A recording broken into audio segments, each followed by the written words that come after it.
episode 92 of Below the Belt in association with Boxing Social, joined today by writer Luke Williams. How are you, sir? I'm very good, Cal. How are you doing, mate? I am fine. I am really good. Let me get this stuff out of the way. iTunes reviews, people at home, if you could leave us iTunes nice reviews, or give us 5 stars, but then just call me loads of bad words. Like, that's absolutely fine. I don't mind if you do. I just want those 5 stars by any means necessary. Social medias are Twitter is @belowthebelt_, Facebook is facebook.com/btbpod, and Instagram is @belowthebeltpod. You go on any one of those, there's a link tree in our bio, and it has links to absolutely everything on there. And then Boxing Social, who we are kind of aligned with, their Twitter handle is boxing_social. And if you just type in Boxing Social on YouTube, you'll find them on there as well. Some breaking news to start us off, Luke. Yes. The International Boxing Hall of Fame have released their inductions for next year's ceremony. So in the men's category, it's Floyd Mayweather Jr., Vlad Klitschko, perhaps controversially, and Andre Ward. What's your initial thoughts on those, Luke? It was a tough year, I think. There's been a lot of debate about it. I'm not a big fan of the new eligibility criteria being so recent, because I often think you need a bit of time for some of these fighters, particularly if they've still got people that they've fought who are still fighting and that sort of thing. To bed into history, if you like. But I think the biggest surprise for me, because I believe, I might be wrong here, that if you reach 80%, they can have more than 3. Is that not the new rule? Or was that not the rule? I don't know. I thought it, because you got 5 picks, didn't you? You got 5 picks. I think if you're saying that, then it must be true. I've not heard that, but let's take my word for it. Let's assume I'm going to assume you're true. That it's true. So who do you think perhaps would have got 80% then? Who do you think perhaps is unlucky to miss out? I think Miguel Cotto. I'm surprised. Maybe there's no 80% rule. I might have become confused because I've been at work all day, so I only seen the names, so I've not seen any of the details, and I know that some of the rules have changed. I'm a bit surprised he didn't make it, particularly with the American bias within the voting that we often get. Yeah. Vladimir, I would have thought he'd maybe get more votes than Vladimir. I'm not saying he necessarily deserved more votes, but Klitschko was never massive in the US in the way he was in Europe, so I'm slightly surprised about that.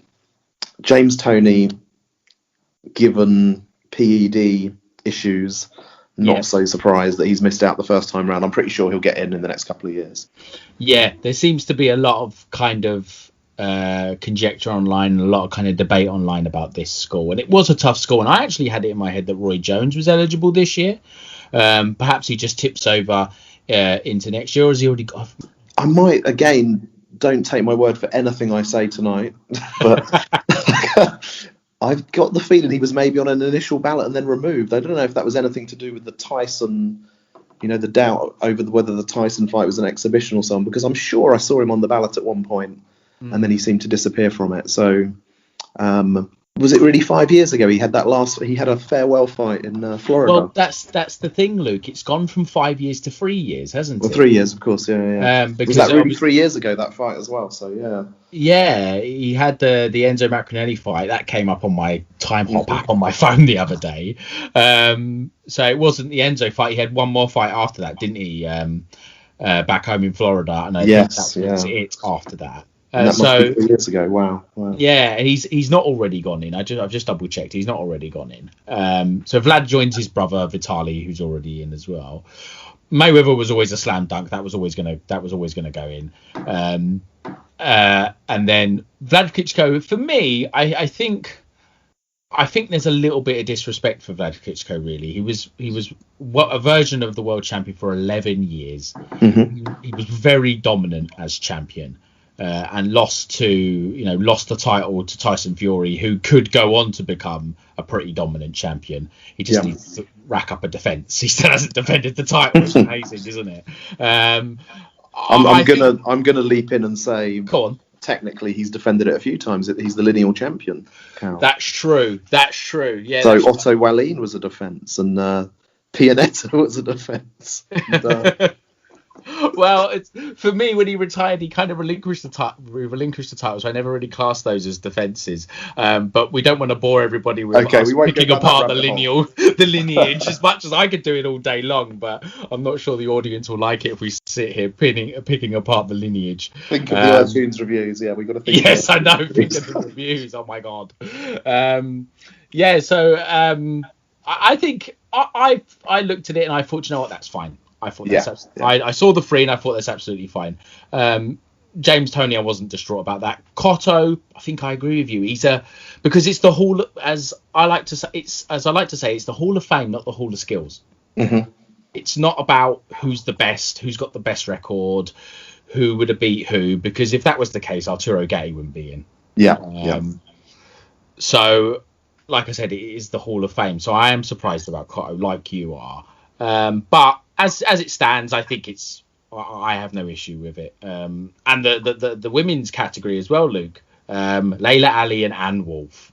Yes, I'm very happy about Anne Wolfe. Yes, me too. I've interviewed Anne Wolfe, and she's a brilliant interviewee. Actually, this was a piece for Boxing Monthly a few years ago when she. I've not seen Wonder Woman, but she appears in Wonder Woman, the first film. Oh wow! And she's trying to carve out an acting career. Wow. And that was a big break for her. So I spoke to her around that time. Brilliant interviewee. Her emails are the shortest and tersest emails imaginable, which when setting up the interview made me quite nervous. But Anne herself was a fantastic interviewee. And I'm very glad that she's in, because I think she's probably my favourite female boxer of all time. So. Yeah, mine too. Absolutely. I always say there's not a man, woman, or beast that could beat Anne Wolfe. I'm just a massive fan of hers, and I'm so glad she's got to go in. And her and Layla Ali like going in the same year. It's like, oh my god, why don't they just have an exhibition while they're at it?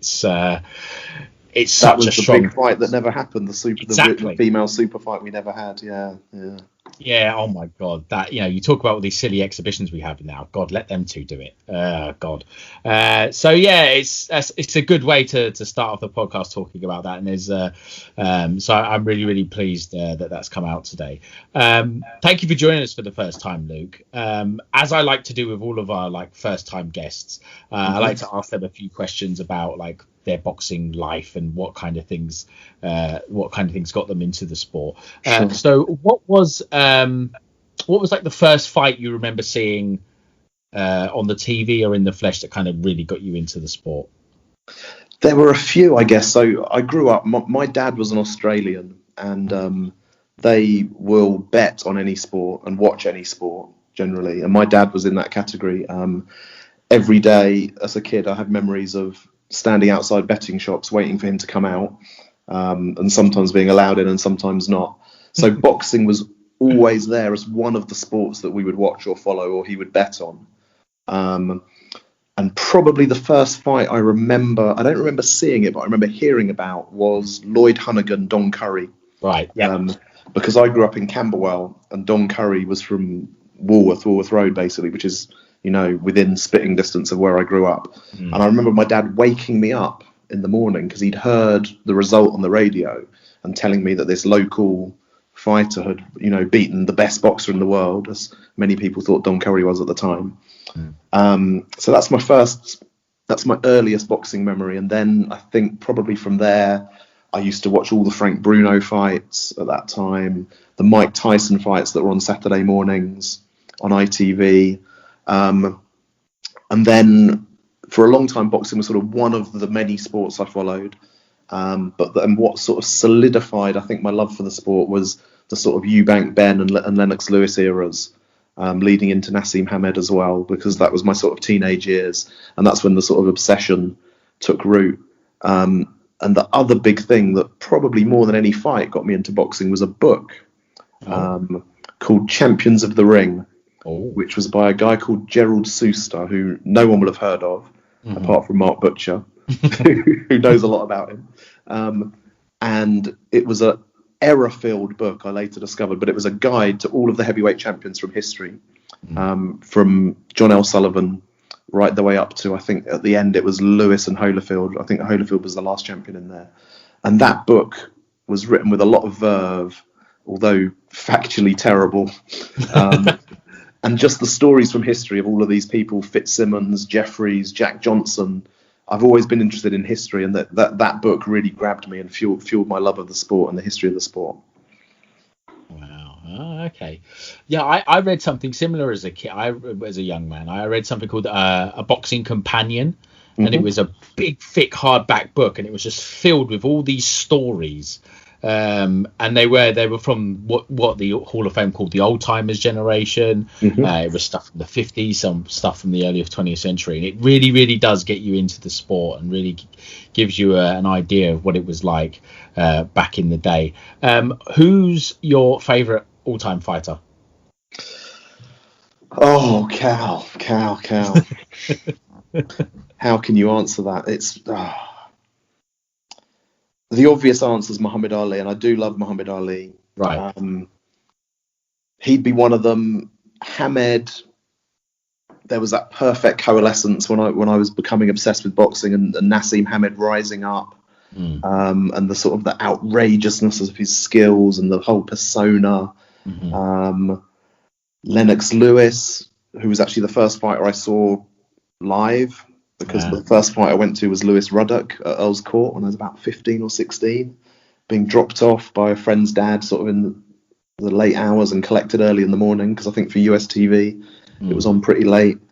So Lennox would be up there. Chris Eubank, I was always a massive fan of. I supported him against Ben. I think I was the only person in my class at school rooting for Chris Eubank. Yeah. And then from back in the day, I've always had a big soft spot for Gene Tunney, who I find a very interesting character. So I can't name one, but those would probably be the 5 or 6. Okay, that's fascinating. Yeah, I think I was always a Eubank fan as well. I was about, in his prompt years, probably about 11 or 12, so perhaps a little bit before my time. But I think the thing that made me really love him is when they did that ringside special about 10 years ago now. And what I've realised is I think people hear his voice and they see the monocle and the walk and the posture and all that, and they think he's arrogant, but he's the complete opposite. He's completely humble man. He's a very, very humble man. It's just his airs and the way he speaks, I think gives off the complete opposite of him. And I think that's what I appreciated him much more just watching that. I was a big fan of his as well. I was going to ask you about who was the first fight you saw in the flesh, but you've already told me. You said it was Razor Ruddock and Lennox Lewis. Where was that again? Earl's Court. Earl's Court. Yeah. We were up in the gods, me and a friend from school, and at that age, I'm probably the least nationalistic person ever now, but at that sort of impressionable age, I was quite into the whole idea of, British fighters, and, I would support England rabidly in the Football World Cup, and now I really don't care that much. And the idea that there would be a British heavyweight champion, proper heavyweight champion in Lennox Lewis, was something I sort of latched onto and caught my imagination. At the time, of course, it was just an eliminator. It was only in retrospect that he got the title, the WBC title, for that fight. But yeah, and I'd seen, I think, his fight with Gary Mason on Sports Night or whatever it was broadcast on. Yeah. So I'd followed Lewis for a little while and really did think, he was the real deal. And I think the thing that really captured me about that fight was it was a terrifying experience watching two men that big. I'd never seen people that big. Yeah. In my little schoolboy world, and seeing people like the severity of the punches and the power. And when Ruddock went down, it almost seemed impossible to me that anybody could even recover or still be alive, having taken such punches. So it was quite an awe-inspiring experience, for that to be my first experience of live boxing. It was nerve-wracking and terrifying, and I was sort of hooked from that moment onwards. It is, isn't it? It's scary. And I was in Earl's Court, and I told this story, I think when Paul Zanon was on, and it is a little bit nerve wracking the first time you go. And the first time I went, I was ringside, and so it's even more scary. Because it's like you hear the thud, you see the sweat spraying off them, but after a minute you're like, this is fucking great. and then you're just, like you said, you're just hooked for life. I was just interested in the Muhammad Ali. You said he was one of your favorites. Is that as much for his out of the ring stuff as in the ring? Yeah, I mean, I'm sort of, in terms of my writing and so on, I've always had a sort of I'm a bit of a sort of frustrated historian, really. Right. And Ali, the social history, the cultural history, is definitely something that grabs me. And I mean, for those reasons, I'm also, Jack Johnson's another one I've always been very interested in. These sort of mold breakers that have come along and had a wider significance. And for me, that's another thing that's just so fantastic and fantastically fascinating about boxing, is this range of characters over the years who've had a wider significance. And I think there are more of those type of figures in boxing than in any other sport, really. I can't think of that many footballers with a wider social, cultural significance that someone like Ali had, or someone like Jack Johnson had. Yeah. And of course, the history of boxing goes back further than football or any of these other sports, along with horse racing. It was there in the the 1700s, the 1800s. No other sports weren't organised then, and I find that fascinating as well. The rich history of the sport is something that just endlessly I could think about and read about and write about. Absolutely, I think you're right about Ali. He was bigger than the sport, and you can't say that. I don't think you can say that about any other fighter.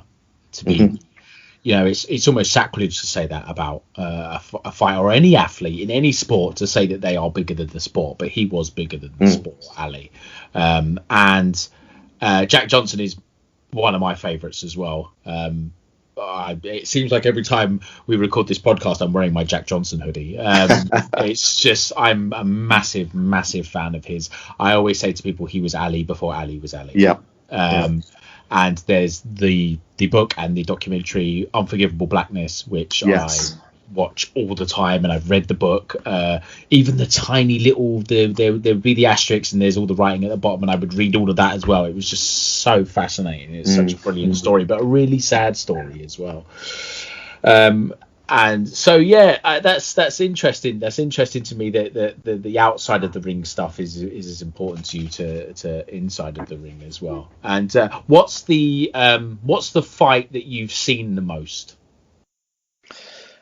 That would probably be a toss-up between the Rumble in the Jungle, right, and Nassim Hamed, Kevin Kelly. Oh, now they're two complete opposites, but two absolute classics. Yes, yeah. Imagine being in the Garden for the Hamed fight. That would have been well. One of my best friends was in the Garden, which I'm eternally jealous of. So my sort of main boxing friend when I was growing up, who I was in school with, and who lent me Champions of the Ring by Gerald Suster, it was his book actually, purely because he loved boxing, he applied to a university in America so that he could go and watch boxing and buy the Ring magazine without having to scour through newsagents for it. And while he was over there, he went to Hamed Kelly and rang me, I think, after the fight.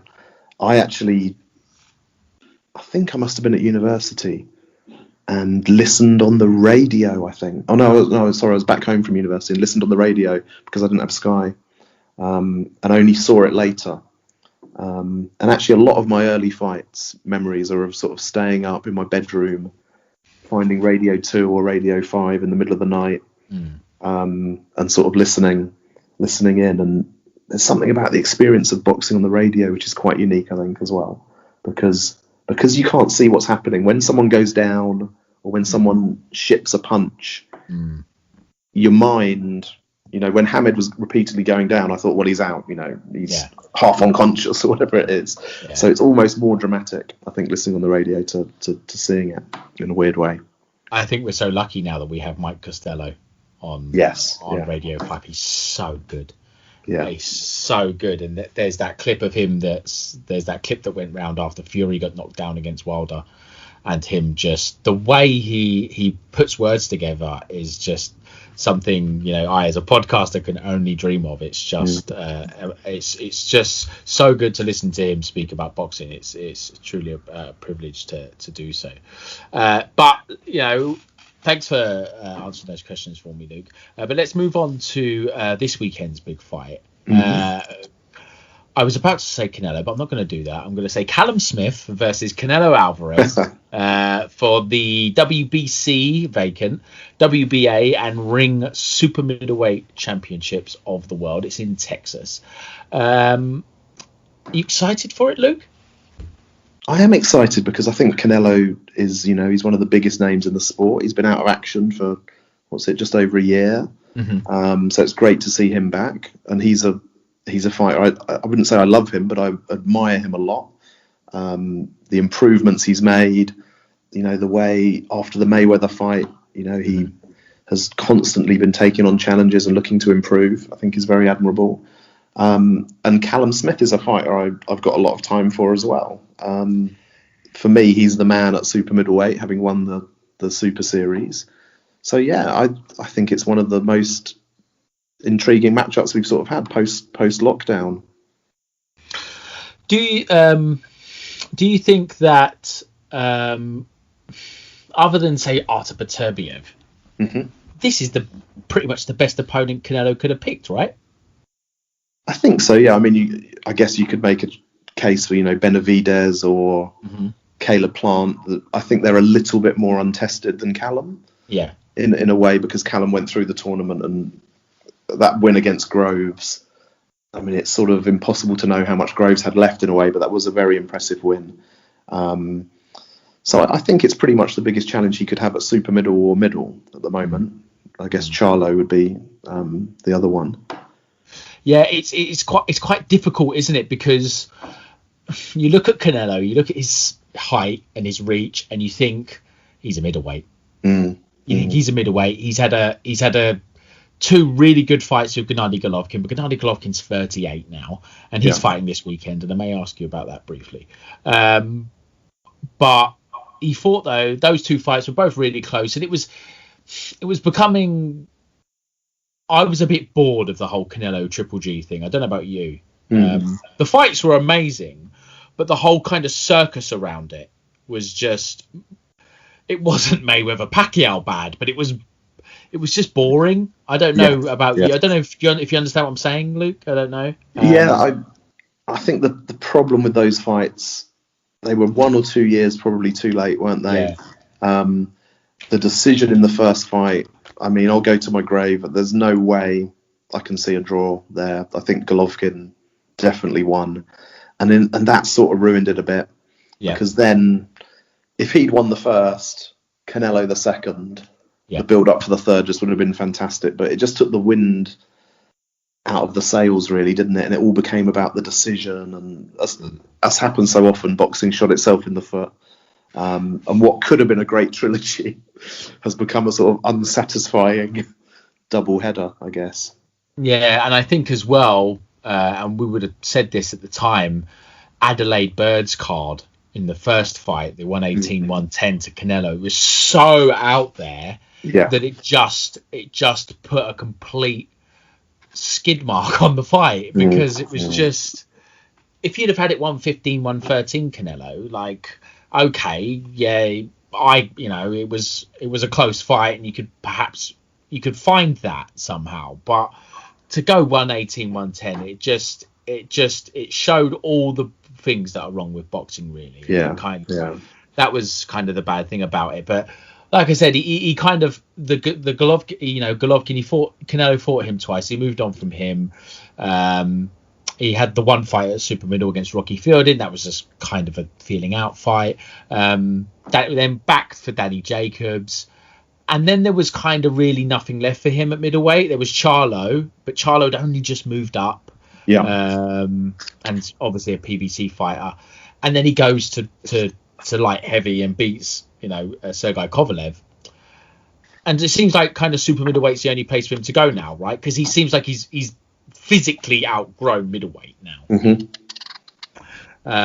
So So I think that does answer the question. I think Callum Smith is the best opponent, isn't he? Yeah, because I agree. You said, Benavidez needs to make weight for the big fights, basically. Yes, yeah. And not fail drugs tests. And then he would be in contention. And you could have easily have seen Canelo versus Benavidez on a Mexican Independence Day or a Cinco de Mayo weekend. That'd be massive. But especially now Canelo's a free agent as well. What's kind of your you said, I know that you've spoken to Liam Smith in the build up to that. Mm-hmm. They fancy it, don't they, Luke? Yeah, they do. I mean, I think Callum is going to go in very confident. From what I've not spoken to Callum, I've spoken to Liam. Yep. Tomorrow I'm speaking to Russ Anber, who works in Callum's corner. Right. And they are confident. It's the fight they wanted. I think they've been thinking about it for a long time. Mm-hmm. Liam mentioned a couple of things flaws that he thinks they've discerned in Canelo. I think they think that Callum's height, his reach, his size are going to be big advantages. There was a lot of talk about the fact the fight was announced quite close to fight night, but Liam was saying that that's not going to be a problem because Callum was going to fight on that day anyway, whether it was Canelo or somebody else. He had a list apparently from Eddie Hearn of other potential opponents, so he's not having to cut weight or have an abbreviated camp. He was already preparing for the 19th, right? And they knew that Canelo was pretty likely, and if not, it would be somebody else. So yeah, they do fancy it. What are the odds doing? You were looking at the odds earlier, I understand. Yeah, I was looking at the odds earlier, and it's not as, I tell a lie. I was just about to say it's not as wild as you would expect, but I've just got one bookies up. I won't say what one. Canelo, unless it's the official boxing social odds partner. Actually, it is. It is actually. It's just by design. It actually is. So they've got Canelo 7-1 on favourite to win. Yep. Callum Smith's a 9-2 outsider. Okay. So that's like 4.5 to 1. Stoppage, Callum Smith 6-1 to stop Canelo at any point. And Canelo is 11-10 on to get the stoppage. So pretty strong odds in Canelo's favour. Canelo is clearly the big favourite to win this fight. I think that's a little harsh on Callum Smith, but I think to kind of my way of understanding that is this is kind of like Liam. When Liam fought Canelo, my thoughts at the time were, this is a massive step up. You've never fought anyone of this level before. And Callum, he's fought George Groves. Like you said, you don't know how much that George had left on that night. But other than that, this is a massive step up for Callum Smith to fight someone at Canelo's level. Arguably the pound for pound best fighter in the world. For me, he is. And I don't know about you, Luke. You look at Callum's record, and there is no one anywhere near that level. And if you take out the Groves fight, there's not much there at all. So can you see why he's quite a strong outsider, Luke? Yeah, of course. I mean, I think the odds make, they rarely get it wrong. I think those odds are pretty fair, and you make the good points. In terms of resume, you look through Canelo. You've got Kovalev, Golovkin twice, Jacobs, Cotto, etc., and then Callum. George Groves. Yeah, George Groves, Luke Blackledge, and Christopher Rabras. Although a common opponent, Rocky Fielding, and Callum got him out of there quicker than Canelo did. Yeah. And I think what just gives that extra bit of intrigue is the sort of the weight factor. Callum is a massive super middleweight, and Canelo, obviously, he has fought at light heavyweight. What is his natural weight? I'm not quite sure, but Callum hits hard. Again, I think he's got a higher KO percentage than Canelo has. Obviously, Canelo's fought in higher class. So I would not discount Callum at all. Obviously, it'd be a massive upset, and probably, we'd be going back to Curry Hunnigan, as we mentioned earlier, Yeah. for the last time a Brit pulled off an upset like this. But it could happen.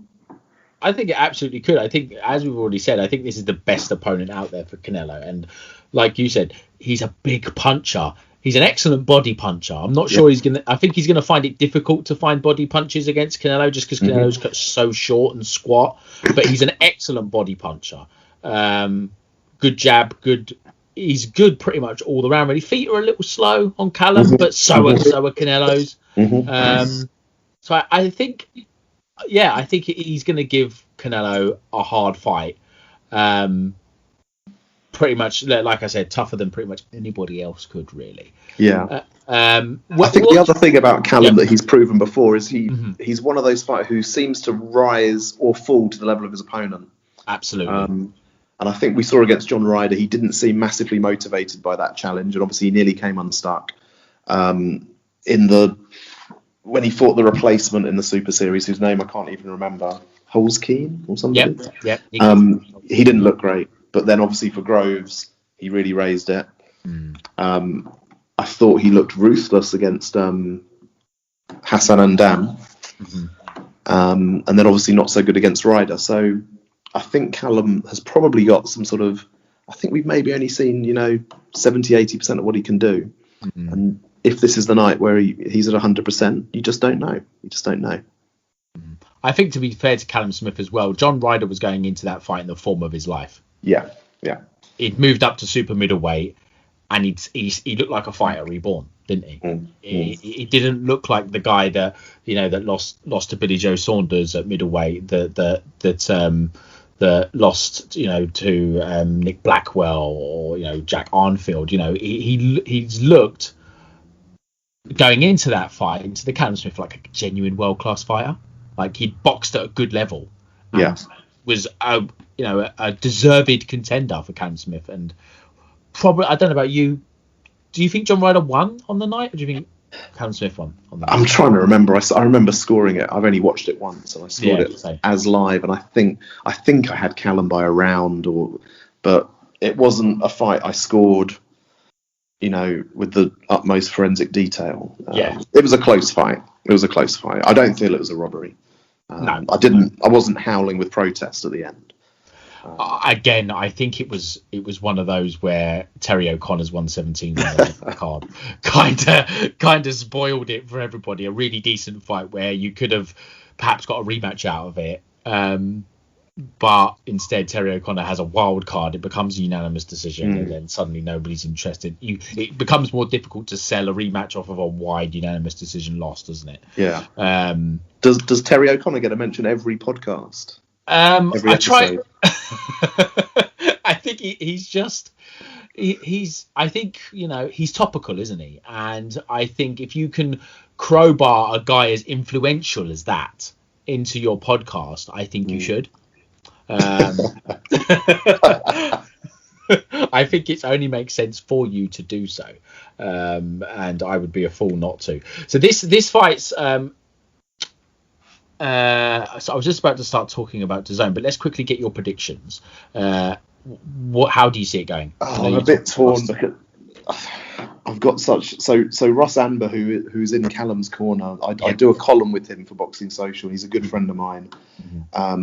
So I hate picking against his fighters, particularly when I'm speaking to him in a few hours. But we won't put it out until we know that interview saved in the bank. I'm gonna go with your 5-1 on Canelo in rounds 10 to 12. I think Callum will do himself proud. I think it might be a little bit like the Kovalev fight in a way that maybe Callum gets some early rounds and success, but I think maybe Canelo might get him to the body. Yep. I always saw the Rockyfield fight, even though it was a massive mismatch, Canelo Rockyfield. I always saw that as kind of like a safe test for Canelo. Here's this really tall guy, and I'm going to work from Liverpool, and I'm going to work out how to box him. Yeah. I think it's almost just glorified sparring for Canelo, really. And I think you're right. I think the body punching from Canelo is going to be really key. I just can't see Canelo losing a fight for any time soon. I just can't see it. I think Beterbiev would be a really hard test, but even Beterbiev's 35. And he's been quite inactive. Yeah, he has been quite inactive, and I think if the fight's in Vegas, you're already 3 rounds down before the fight starts. So I just can't see Canelo losing a fight to anybody for a while. I think I'm going to agree with you. I think perhaps a late stoppage for Canelo, or a comfortable unanimous decision win for Canelo Alvarez. An interesting tidbit is that they added the WBC title to this fight, which is something I suggested a few podcasts ago. It just made sense. Nobody wants to see Yildirim boxing for a world title. Really, let's throw it into this fight and give it some worth again. This fight's going to be on DAZN in the UK on the app. Yes. Have you got the app yet?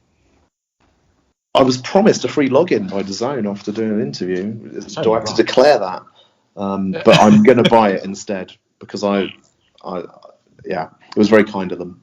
But I'll dip in my pockets for the £1.99. Yeah, amazing, isn't it? £1.99, and we get with it. Considering 4 or 5 days ago we were asked to pay £25 for Anthony Joshua against Kubrat Pulev. Which I did not do, Cal. I did not pay the money.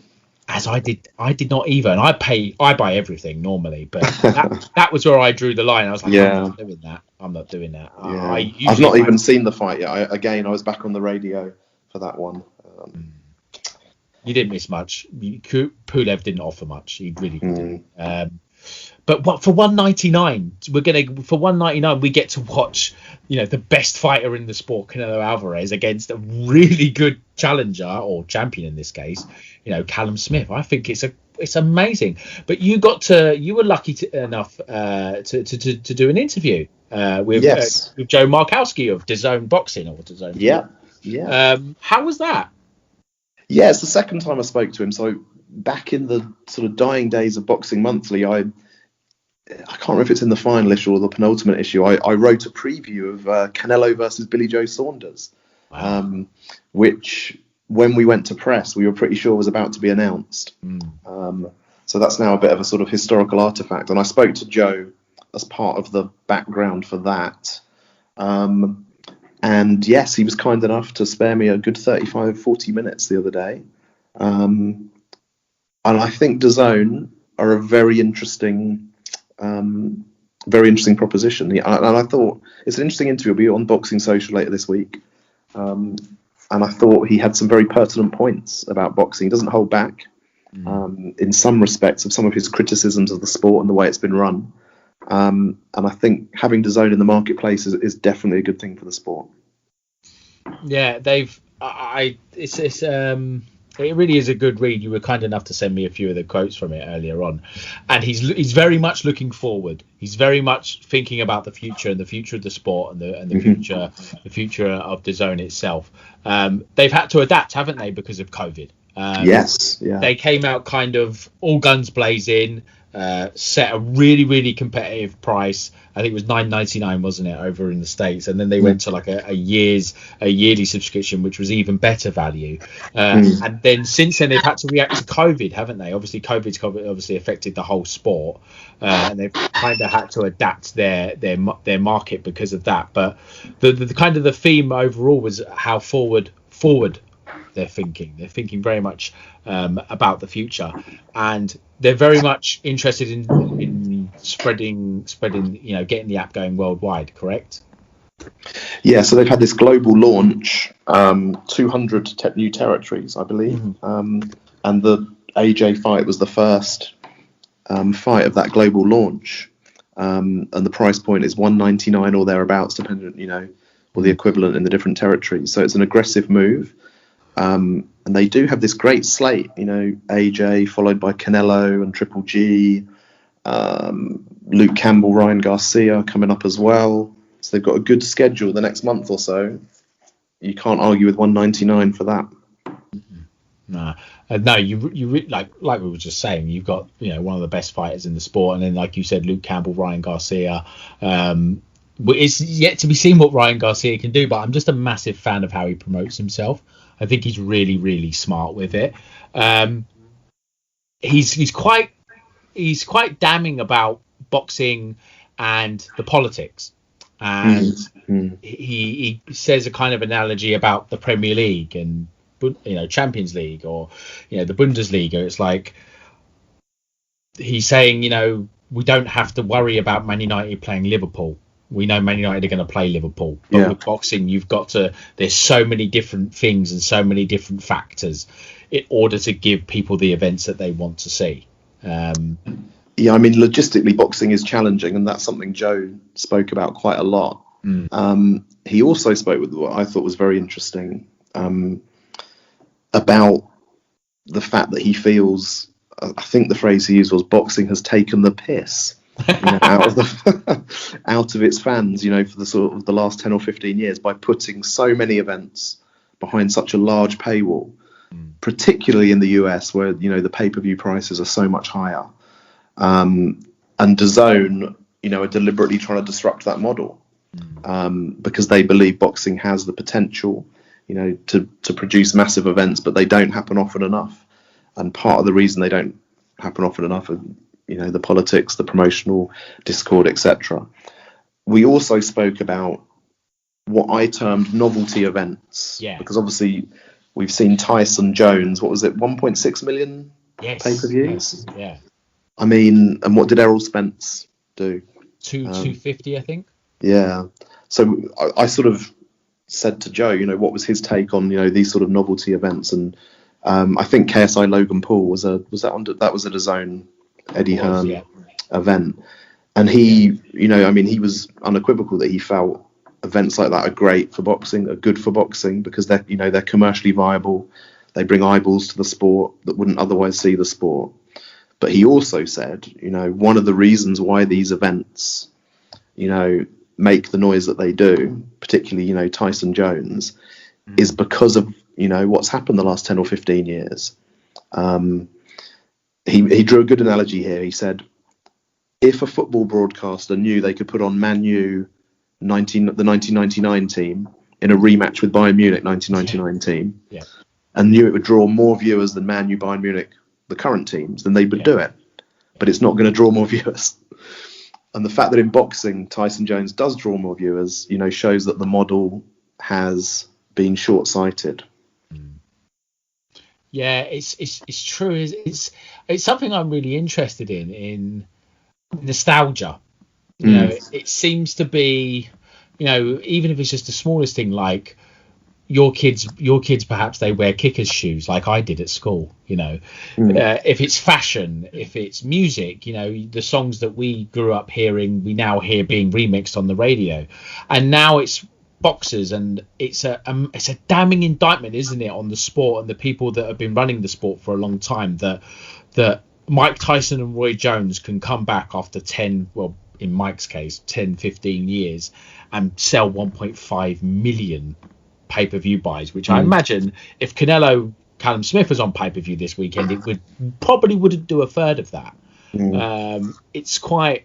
It is quite damning. I've also seen today, there was again another bit of breaking news, was that DAZN, they were going to follow that, they was going to let the fight out, the Callum Smith fight out, to the US pay-per-view providers for $70, but with that they get a 4-month subscription to DAZN.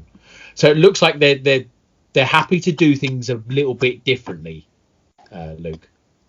Yeah, and another point that Joe made, I didn't know about that news that you just said there, but another point he made is about the fact that he used the words commercially nimble, flexible, not a word you're used to hearing from people in the boxing business. And in relation to the, he seems very confident about Tyson Fury, Anthony Joshua happening next year, and we spoke about obviously the complex broadcasting mechanics of that. In America, ESPN and DAZN, and in the UK, obviously Sky and BT Sport. And he says, look, we just want to get around the table. We're very flexible. We just want to make the big fights happen. So that's hopefully a positive sign. This fight, it's one of those that perhaps 5-10 years ago it would have been drawn out, Joshua Fury, for years and years. And the cynic in me kind of felt like, oh, Joshua's going to fight Usyk. He's going to fight Usyk. Like, I'd made peace with it that he was going to fight Usyk. But the noise is coming out, from DAZN and as well as from Eddie Hearn, is that no, this fight's going to get made, like it's going to get done. And I think DAZN, I think that perhaps they're a big part of that they're willing to work with other people. Yeah, and they're not so stuck in their ways, perhaps like a Bob Arum is. They're new kids on the block in a way. They're happy to try things that are different and, like you said, flexible. It's and they're not all necessarily from a sort of dyed-in-the-wool boxing background. Yes. The other interesting thing, of course, that he spoke about is the fact that boxing is but a part of their strategy and their portfolio, and actually, in many territories, football is their big thing. Right. That, to me, raises a concern in some respects, because I would like a company like DAZN doing these innovative things to be, to stick at boxing. And I would worry that, 2 or 3 years down the line, they might just think, well, sod this, if it doesn't work out in terms of these big fights. I've got a feeling Fury Joshua will happen, but maybe without the WBO title. That's my gut feeling. Yes, I did see a piece, I think it was on Boxing Scene, about perhaps, or there was two things that were kind of put forward. Was one, Joshua vacates the WBO title, or two, they fight for the WBO title as well as the other three, on the promise that he will vacate it straight. The winner will vacate straight away, and then Usyk will get to fight for that title a couple of weeks, literally a couple of weeks later. I like that idea. I think that makes absolute sense. Have it for all 4 titles, but with the guarantee that they're going to vacate straight away. Get rid of that belt, and then Usyk can fight for that title and can fight the winner of the second fight. Makes good plan. It is a good plan. I really, really like it. He was really quite glowing. I was noticing he was really glowing about Ryan Garcia. And kind of the audience he brings to DAZN. How do you kind of look at Ryan Garcia as a fighter? Well, I think, when I was talking to Joe, I sort of said that I think the sort of hardcore boxing community has sort of slept a little bit on Ryan Garcia and sort of dismissed him a bit too readily. Now, the way I brought it into the conversation is there's a company called Nielsen, right? And they do like a top 50 most marketable athletes in the world list. So it's a sort of, Forbes is the rich list, I think, isn't it? Yeah. And Nielsen, they've got some algorithm. Don't Nielsen do the TV ratings as well? Yes, yeah. They've got some algorithm that looks at Instagram and engagement and Twitter and all of these sort of social media type things. And then they assign a sort of influencer score. Right. And I think they've done this for a few years now, a top 50. And I was looking at this a few weeks ago. And, okay, Cal, I'm going to ask you to make a prediction. Yep. In the top 50, how many boxers do you think there were? Mayweather. Wasn't in it. I think because he's not a current athlete, he wasn't. Right. Yeah. I think there's not going to be many then. I think Anthony Joshua, perhaps. Maybe Canelo. Maybe Anthony Joshua. I'm going to say. I think that might be about it. Okay. Yeah. How many was there? So there were 3. AJ at number 31. Yep. Tyson Fury, number 32. Oh. And Ryan Garcia at number 12. And I ignored Ryan Garcia. How silly of me. Number 12. That is really impressive. So is that all athletes? All athletes. All athletes. So Messi and Cristiano Ronaldo were 1 or 2. LeBron. Quite a few sort of Indian IPL cricketers, Kohli and so on. Right. Khabib, I don't follow UFC. But Khabib was number 7, so he was the highest sort of combat sport. Right. But yeah, Ryan Garcia, number 12. Yeah. And that reach that he's cultivated. And yeah, when speaking to Joe, he was saying, he told a story about an Instagram post he'd seen where there was some middle-aged dad in Texas. Yeah. Who put a screenshot of a conversation he'd had with his daughter on text message, where his daughter had said, who's 12, sent him a text saying, "Dad, Ryan Garcia's fighting in Texas. Can we go?" And he sort of replied along the lines of, how the hell do you know who Ryan Garcia is? And she was like, "No, Dad, everybody knows who Ryan Garcia is." So I think he might be one to watch just in terms of DAZN moving forward. The success of Ryan Garcia could be big for boxing in America if he can make that step up and prove it in the ring. And again, Joe was very complimentary about the way that he is dedicated. He's an influencer and he does all the social media stuff, but at the same time, according to Joe, he's a very dedicated athlete. He trains with Canelo, doesn't he, in the Reynoso camp? So I think he is definitely someone boxing's been sleeping on, who could make a big impact the next few years in that wider context that boxing needs if it's going to keep thriving and be successful. Yeah, I've already said before, I'm a big fan of Ryan Garcia. I think he's so far ahead of other fighters in terms of way of marketing themselves. I think we've heard it all a million times about how we're having a tough upbringing, and yes, that stuff's interesting, and yes, it's good to hear, but I think to have something a little bit different from a really good fighter in Ryan Garcia, to have someone a little bit different, to know how to market themselves to social media and become an influencer in his own right, I think he's really, really smart, and I think a lot of fighters can really learn something from him. It's interesting to see that DAZN see that in him and how much they value him. So we're coming up to the hour now, Mark's in the brain, and John, Matthew and John are here. Matthew and John and Paul and everybody else. We're coming up to the hour mark. Just let us know what you've got coming up for Boxing Social and anything else that you're working on right now. Yeah, well, I'm about to down tools hopefully for Christmas, so I've got the Liam Smith and the Joe Murkowski interviews will be coming out this week. I'm going to do a preview of Canelo and Smith as well, so you've heard the sneak update on the prediction. Then I'm going to have a couple of weeks off and then get back on the saddle in January. Not got anything lined up yet, but sort of see how the fights transpire. And then a little bit further down the line, I've got my book on Ike Ibeabuchi, which is coming out in October next year. October? It's been pushed back? Yes, it's been pushed back, yes. Hamilcar with COVID and so on, the release dates and so on have shifted a little bit, which is actually sort of helpful because at the moment he might be on the verge of being released. So I would need to maybe rewrite the ending. Excellent. If that happens. I'm really looking forward to reading that. I'm really looking forward to getting you back in time for that release as well. I've also got your other book, Richmond Unchained, that came through the post just the other day.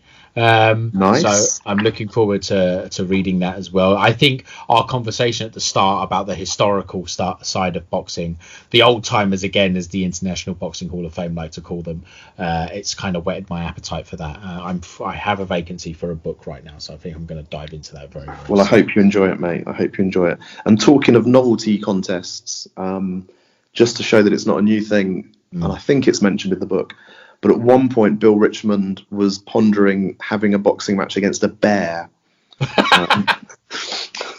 So novelty contests are not new, so I think maybe boxing fans should chill out a little bit when criticising them. Yeah, I absolutely agree. They've gone on for as long as the sport has, it's just I think now perhaps like you said, I think the old guard or the traditionalists, and I imagine me and you are traditionalists in a lot of ways, we sometimes see the fighters that we like, or perhaps fighters that are struggling, they're perhaps not getting a shot, but then we see some YouTubers doing it. But I think YouTubers they're smart, they've cornered the market, fair play to them. Make your money. I've got no problem with them at all. And it's prize fighting after all. It's always been inexorably linked with the finances and with the purse. It's never really been a pure sport, and that's part of the attraction of it and the interest of it as well, all the wranglings and discussions and all of that. It's a big part of why we love it, Luke. Absolutely. Thank you so much for your time. I really appreciate it. No worries, mate. No worries. Enjoyed it. All right. Take care.